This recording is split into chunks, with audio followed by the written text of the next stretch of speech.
So you guys know my latest obsession with the iPhone 13 mini. I love it so much that I downgraded from the 14 Pro Max down to it and was blown away. After all, how can a year-old phone still pack such a powerful punch into a small form factor like this? And the more I use this thing, the more I think, Apple, what are you thinking? You discontinued a phone with such a loyal following with no promise to bring it back, replaced it with an underperforming larger plus screen model, and then watched as sales plummeted on it. But then I thought, Apple's onto something here.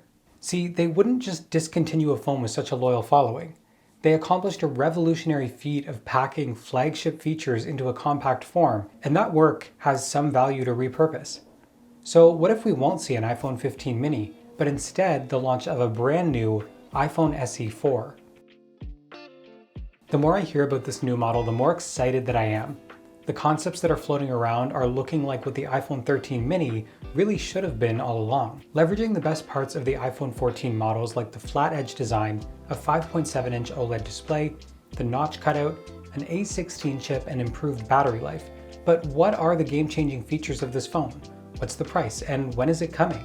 From what we're hearing, the iPhone SE 4 will have a flat edge design similar to that of the iPhone 13 mini. It'll have brushed aluminum edges and a glass back with MagSafe capabilities. Overall, it'll be a much needed improvement to the existing SE to make it feel refreshed and up to date with the current iPhones that are in the lineup. I really hope this design is true because I really love the iPhone 13 mini. In fact, I still use it daily. And the idea of bringing back something similar but updated and potentially even more powerful is really exciting. Of all the facts that we know about the upcoming SE 4, the screen size isn't one of them.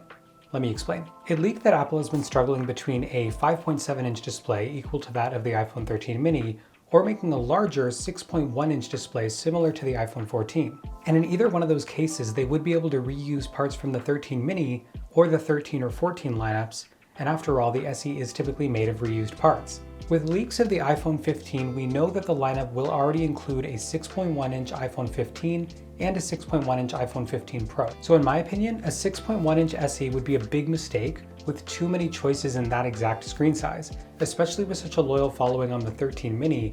I hope they go that route. The display of the SE 4 will reuse current OLED displays from the 13 and 14, meaning they're eliminating the home button altogether.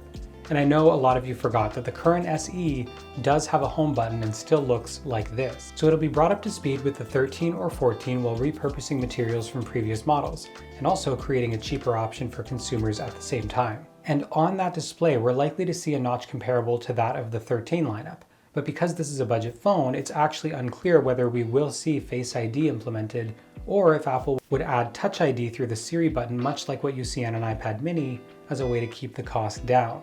So I'm actually really excited about this idea of bringing back Touch ID instead of Face ID.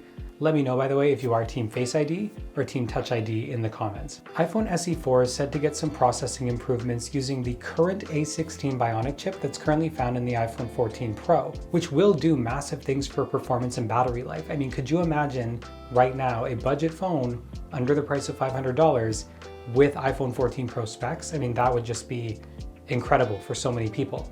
But on that note of price, the price of the SE is unclear right now. The first SE was launched at a price of $299, the second was $399, the third was $429, so I think it's safe to assume that Apple will do everything they can to keep the next generation SE under the $499 price point, somewhere between $449 and $499. And when will we see this new iPhone SE? Well, apparently not for a while.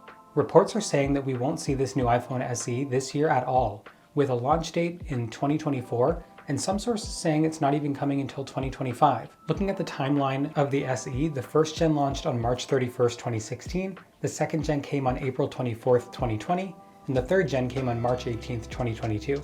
So we can assume if we do see an SE in 2024, it's likely to come around that mid-April timeline. So it seems like we'll be waiting a while for this SE 4.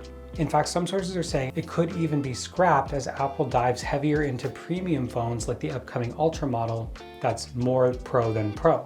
In any case, follow here for the latest updates and let me know, would you buy an iPhone SE 4? As always, thank you guys so much for watching, and I'll see you in the next one.